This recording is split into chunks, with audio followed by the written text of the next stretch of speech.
တောင်ကုန်းပေါ်မှာရှိနေတဲ့တားဖြစ်သူရဲ့အလောင်းကိုဗိုက်စာနေတဲ့တောခွေးတွေရန်ကနေကာကွယ်ဖို့အတွက်အဖေဖြစ်သူဟာအစိတ်ပူလင်းကိုတုံချပြီးထွက်ခွာသွားခဲ့ပါတယ်။ဒါပေမဲ့သူတို့ထွက်သွားတာနဲ့တပြိုင်နက်လင်းတစ်ကောင်ဟာကောင်လေးနားကိုဝဲပြန်ဆင်းလာပြီးအသားကိုထိုးစိတ်ဖို့ပြင်ပါတော့တယ်။အဲ့ဒီနာကျင်မှုကြောင့်ပဲတတိမိနေတဲ့ကောင်လေးဟာရုတ်တရက်နိုးလာပြီးလင်းတကိုဖမ်းက6ထဲလွတ်ပစ်လိုက်ပါတယ်။အဲ့ဒီအချိန်ကျမှသူဟာ6ကန်းပါအစွန်းမှာရောက်နေမှန်းတတိထားမိသွားတာပါ။ဒီနေရာမှာပဲဆက်နေရင်တော့ညက်ပြက်ပြီးတေးမသေးချာနေတာမို့ကောင်လေးဟာအရေးစွန်ပြီး6ကန်းပါအတိုင်းအောက်ကိုဆင်းဖို့ကြိုးစားပါတယ်။လမ်းမှာခြေကျော်ပြီးပြုတ်ကျလူနီးပါးဖြစ်ခဲ့ပေမဲ့ကျောက်ဆောင်ကြားကအကြောင်းကိုအချိန်မီလမ်းဆွဲထားနိုင်ခဲ့လို့အသက်မတည်ခဲ့ပါဘူး။ဒါပေမဲ့ကန်ဆိုးချင်တော့မိုးကလည်းတေးသေးမေးမေးရွာချလာပြီးသူ့ရဲ့အင်အားတွေကလည်းကုန်ခန်းနေပါပြီးအောက်ကိုငုံကြည့်လိုက်တဲ့အခါမိုးရေတွေကြောင့်မြစ်တဆင်းဖြစ်နေတာကိုမြင်လိုက်ရတာကြောင့်ကောင်လေးဟာအသက်ကိုဝဝရှူအားမွေးပြီးအောက်ကိုခုန်ချလိုက်ပါတော့တယ်နောက်တနေ့မနက်မှာတော့ကောင်လေးဟာမြေပြင်ပေါ်မှာနိုးလာခဲ့ပါတယ်ဖိနက်ကိုချွတ်ကြည့်လိုက်တဲ့အခါသူ့ရဲ့ခြေထောက်ဟာတော်တော်လေးဒဏ်ရာရနေတာကိုတွေးလိုက်ရလို့တစ်သားချောင်းလေးတွေနဲ့အနာကိုစီးနှောင်လိုက်ပါတယ်အကြာကြီးလမ်းလျှောက်ပြီးတဲ့နောက်မှာတော့သူပြုတ်ကျခဲ့တဲ့6ကန်းပါထိပ်ကိုပြန်ရောက်သွားခဲ့ပါတယ်အဲ့ဒီမှာအဖေဖြစ်သူကသူ့အတွက်လုပ်ပေးထားတဲ့ဂူပြီးမှန်ကိုတွေးလိုက်ရပါတယ်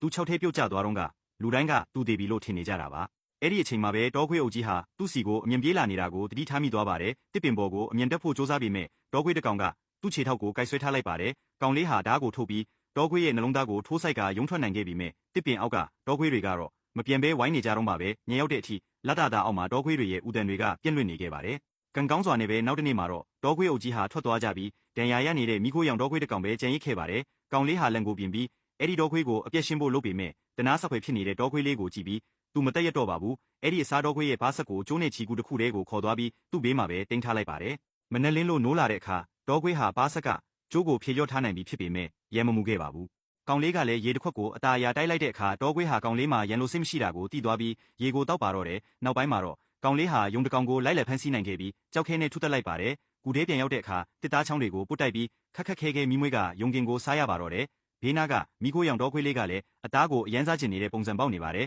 ကောင်လေးကမင်းအသားစားချင်ရင်လိမ့်လိမ့်မာမာနေရမယ်လို့ပြောလိုက်တဲ့အခါအန်သားစရာကောင်းဣရာကတောခွေးလေးဟာသူ့ခေါင်းကိုအตาအရာငုံချလိုက်ပါတော့တယ်